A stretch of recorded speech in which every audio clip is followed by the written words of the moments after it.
So we're starting the second part of our podcast, which is to address the idea of a biblical sexual ethic from the perspective of the Song of Songs, or the Song of Solomon. We are closing in on the latter part of chapter 2. This portion of the podcast is, we've started it off by exegeting, or at least touching on the high points of the entire book of the Song of Solomon. And then we're going to go back, we're going to circle back, and we're going to deal with certain elements in greater detail. So we'll also probably review some books like Tremper Longman's commentary and things along those lines, and address some of your questions about, whether we should even be interpreting it literally. So that material is definitely in the future for this podcast, Lord willing. But right now we're just trying to get through the content. Probably the main reason for that is we're not entirely sure that our listeners are aware of the content. As far as it being taught in your Sunday school classes, your small groups, and from your pastor behind the pulpit. So we think that it's advantageous then to at least get the material out there, and then we'll have kind of a foundation from which all of us can work from. So with that said, let's pick up again. Right, I think we were in the middle of 14 or something like that. Yes. Chapter 2. Let me just start. I'll read verse 14 to the end of the chapter. O my dove, thou art in the clefts of the rock, in the secret places of the stairs, which we said means steps, which means in steep places. It's like he's having a difficult time accessing her, as you remember from the last podcast. In the secret places of the stairs, and then he says, let me see thy countenance. Please come down so I can see you. Let me hear thy voice. Will you come out of the house so we can spend time together? For sweet is thy voice, and thy countenance is comely, because I love to hear the sound of your voice, and you're beautiful. Come out. All right, that's where we are, okay? And then we see that she does.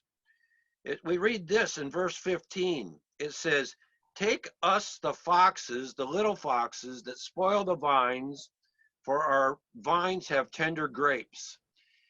This is all imagery, of course. The Shulamite does respond to the king. When she does, she comes out. She tells the king that she wants to go to the vineyard, because we know in chapter 1 that she has a vineyard, and catch the little foxes that would ruin the vines that are in blossom and in the initial stages of fruit growth. The word take here in the Hebrew is an imperative. It means to grasp or catch. So picture, if you will, this, because I already started on this in the last podcast. Picture, if you will, the king of Israel running around a vineyard trying to catch a little fox who's ruining the vineyard. I mean, this is quite a picture. Did the Shulamite actually think that this challenging venture could be accomplished, or did she have another reason? In the keeping with the context, two truths are conveyed. One, this is an invitation to chase one another around the vineyard as they catch the little predators, which may be the case. Two, if it's figurative, the picture is one of clearing anything injurious or restraining from the new and tender relationship. If it's a literal thing, then they just were having fun in the vineyard, right? That's what was happening. If it's a figurative rendering, and we have to give ourselves a little space here because of the way it's described, it's just this issue of poetry. If it's used in a figurative way, it may be that they just got together to resolve any questions that they had, just get to know one another better, and what about this and what about that. So I'm not discounting either of that. All I know is that she came out and they spent this time together enjoying each other's company in a recreational kind of way in the vineyard, or it was a more contemplative type of relationship where they were just getting to know each other better. But the application of this, I think, is wonderful. In the liberty, and I want to emphasize this, the world is telling us that there's liberty in all kind of illicit things.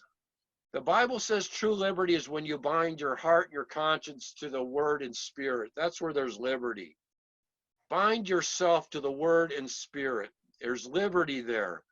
And it's refreshing, it's clean. In the liberty of true sacred love, small obstacles that may grow larger are removed and the relationship is strengthened. This this book is all about little things. We're going to get into bigger things. A lot of things about little things and how little things grow. Little things start just as a little bit. Remember we said, do you still kiss your wife? We would say that's a little thing. Do you still have eye talk with your wife? Do you still wear perfume or things that remind you of your spouse? I mean, these are simple things. These things, if they are ignored, can grow into terrible things. Small obstacles that may grow larger are removed and the relationship is strengthened. Sacred, playful pleasures between a husband and wife provide the context to root out small problems that harm relationships. And the only way you're going to have that time together is if you have time together. Now, I argue that they're not saved here, or I mean, not saved, excuse me. They're not married here. But this time together where you can sort these things out is important. And personal relationships are like tender plants that require regular, careful nurturing and cultivation. We even use that language in weddings. This has to be nurtured. This relationship has to be nurtured. It needs to be cultivated. It can't just be what we're saying today during the marriage ceremony. This is something that has to be maintained throughout the course of your lives. Little things are enough to ruin the relationship, and that's true. Just little things are enough, because little things grow into big things. So that is the conclusion. That is the conclusion of that passage, which brings us then down to verse 16. And in verse 16, we read this. It tells us, my beloved is mine, and I am his. He feedeth among the lilies. And this is the first time we see in the passage this mutual response to one another. This is mutual, entire self-surrender. Now, they're not married, but this has to exist before you're married. You have to have this understanding of who it is that you can commit your life to him, and she can commit her life to him, and he can commit his life to her. The Shulamite then reflects upon the day with Solomon. She's looking back. My beloved is mine, and I am his. That has to be said sometime before you're married. That commitment already has to reside in the heart. It already has to be there. And it's mutual. My beloved is mine, and I am his. She knows it about him. She knows it about herself. They're in this together with this mutual sacred love. They know it. They know it of each other. The Shulamite reflects upon the day with Solomon. She considers their hearts knit together in pure sacred love. The truth of mutual giving of oneself over to the other is presented in this passage. The one who pursued her in her home is the one she has given her life over, and his life to her. It is a wonderful thing. This is how it's all to be. And let me just, I included in this in my notes, the wedding vows. Wilt thou have this woman to be thy wedded wife, to live together in the holy state of matrimony? Wilt thou love her, comfort her, honor and keep her in sickness and in health, and forsaking all others, keep thee only unto her as long as you both shall live? There you have it. When you say that, you're not married. You're not married until, in the ceremony, you're not married until, I do, you may kiss the bride, I now, present to you Mr. and Mrs., so-and-so. In the ceremony. And then the consummation of it later. But that vow is what we're reading about here. They understood this about them here at the end of chapter 2. The woman, wilt thou have this man to be thy wedded husband, to live together in the holy state of matrimony? Wilt thou love him, comfort him, obey him, honor him in sickness and in health, and forsaking all others, keep thee only to him as long as you both shall live? I will. There you go. In the Song of Solomon, it simply says, my beloved is mine and I am his. There you go. if the woman were to say that, I mean, this is the lady saying it, and you had something for the guy to say, that would be enough to include all of this, because they are giving their entire lives. We say whole person love. This is not just a mental thing. This is not some ecclesiastical thing. It's not a religious thing. This is giving one's life to another. I mean, it's a powerful thing, and that's Yeah, what's going the on thing here. that I wanted to comment on here was the confidence that she has between the two of them. Right. She seems to be so confident that he is hers and that she is his, right? Right. So, and there's plenty of things in this world that can tear down the confidence between a husband and wife, whether that be financial, or if mom's, attention start going toward her children, or the husband starts putting his attention toward his job, or the insertion of pornography into the relationship. Any of these things can compromise the confidence that is here. And you begin to Right. think, I wonder if I really am his, because he keeps spending so much time at work. I really wonder if she really is mine, because, she's got her attention someplace else. So I think this is something, again, a small but exceedingly important thing. And it's also, not to be philosophical, but there's a very real sense in which they're aware of each other's mind, right? There is another mind, and that mind, I know for sure, thinks this about me.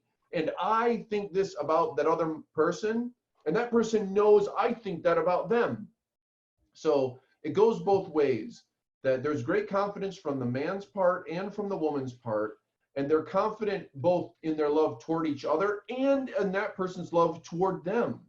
So Yeah. and this is a beautiful, sweet, powerful, it's a place of grounding if you can have that kind of confidence in the other person. So if you lose your job, or if you end up being crazy and you go to seminary, right, and things are tough, if tragedy comes into your life, but you have this confidence in that person's love towards you and of your love toward them, right, and they're confident of the same thing.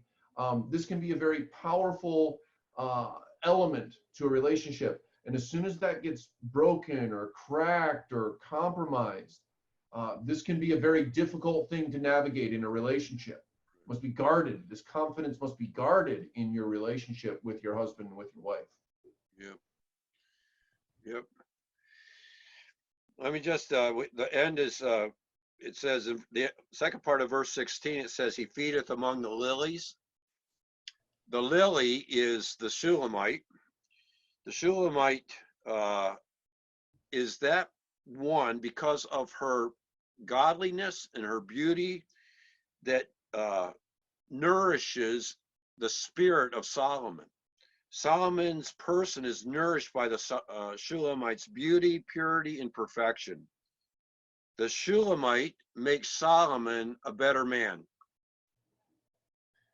In this regard, the Shulamite is self-consciously aware of Solomon's dependence upon her to make him a better man. I think it's very interesting. The ladies should know that. Yep. And they should not frown upon this. He is Solomon, the king of Israel. He is not a weak man. But the Shulamite, this country maiden, has the capacity, and she self-consciously aware of this capacity, that she can make Solomon even a better king, a better man. This goes back to something Pete said, if it wasn't in this podcast, previous podcasts, about the role of a woman. When we say behind every good man is a great woman, or along those lines, this is what this is about. He receives nourishment from her, but it's not just some kind of mundane nourishment. It affects every part of his life. Mm-hmm. What can a husband do? What can a man do when he's got the support of his wife behind him? I mean, they can do unbelievable things. Because the guy will get discouraged and he'll get down, especially if you're ruining, I mean, his responsibilities. He's a young man here, ruling all of Israel. And I know he has this gift of wisdom, but he's a man like the rest of us. Come home after a day doing everything he did, all the judgments he has to do, and how he can be nourished and encouraged and built up by the Shulamite. That's what this is about. Nobody wants to come home after a hard day and then just get buried again, you know. I mean, I know there's responsibilities at home, but the woman can make the man a better man. And Yeah. she's self-consciously aware of this. On that point, I was listening to, not long ago, I was listening to Douglas Wilson. He's got a great series on, I think it's Sexual by Design. It's 2 lectures that he gives at Indiana University. Anyway, he makes an observation there, which is really neat, in that when God creates at the very beginning, right, he creates, you know, lights, and he creates the land and the water, and then he creates the stars, the sea creatures and the land animals, right? In each case, he's like, and God saw that it was good, and God saw that it was good, and God saw that it was good. So it's good, it's good, it's good. And then he makes man, and this, after he said all these other things are good, it's interesting. And then the Bible says, God said, it is not good that man should be alone. Right. Like everything else was good. And then all of a sudden he makes man, and he says, it's not good that he be alone. And so when we talk about the nourishing of someone's soul here, I think that this harkens back to this very kind of Edenic concept. That his soul can only be right, it can only be fed, it can only be whole. Like we're talking about in a fundamentally perfect environment of Eden, it is not good that man would be alone.